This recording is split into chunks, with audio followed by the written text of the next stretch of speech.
Liquor scam తో తెలంగాణ రాష్ట్రం తలదించుకునే పరిస్థితి వచ్చిందని సీఎల్పీ నేత బట్టి విక్రమార్క అన్నారు. మీరు చేసిన అవినీతిని అరెస్ట్ చేస్తే తెలంగాణ ఎందుకు తిరగబడాలని ప్రశ్నించారు. అవినీతిని చీపురుతో ఊడుస్తామని చెప్పి అధికారంలోకి వచ్చిన కేజ్రీవాల్ లిక్కర్ స్కామ్ చేయడం సిగ్గుచేటని విమర్శించారు. లిక్కర్ స్కామ్ లో ఉన్న వారందరినీ అరెస్ట్ చేయాలని బట్టి విక్రమార్క డిమాండ్ చేశారు.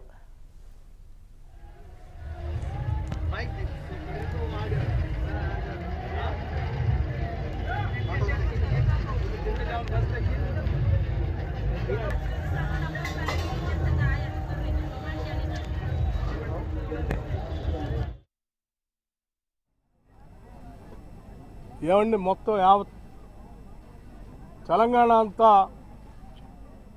తిరగబాటు చేస్తుంది. లిక్కర్ స్కామ్లు అరెస్ట్ చేస్తే అంటున్నారు. లిక్కర్ స్కామ్ మీరు చేసిన అవినీతికి మీ మీద చర్యలు ఉంటే తెలంగాణ అంతా ఎందుకు తిరుగుబాటు చేయాలని?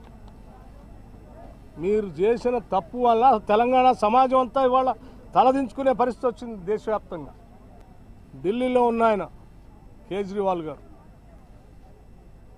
అసలు మేమే గాంధీ గారిలా మళ్ళీ పుట్టొచ్చాం, అన్నా హజారే లాంటి వాళ్ళు అందరూ ఆడ కూర్చోబెట్టి గాంధీ టోపీలు పెట్టి ఆయన ఏమంటే ఈయన కూడా టోపీ పెట్టుకొని అవినీతి చీపురితో నేను ఊడి చేస్తాను చీపిరి గుర్తు పెట్టుకొని అధికారంలోకి వచ్చి మోసం చేసి జనాన్ని ఇవాళ గాంధీ గారి సంపూర్ణ మద్యపాన నిషేధం అన్న ఆయన పేరుతో వచ్చిన నువ్వు లిక్కర్ స్కామ్ చేసి ఇవాళ దేశం అండ్ గాంధీ తాత ఇద్దరికి అవమానం చేశావు.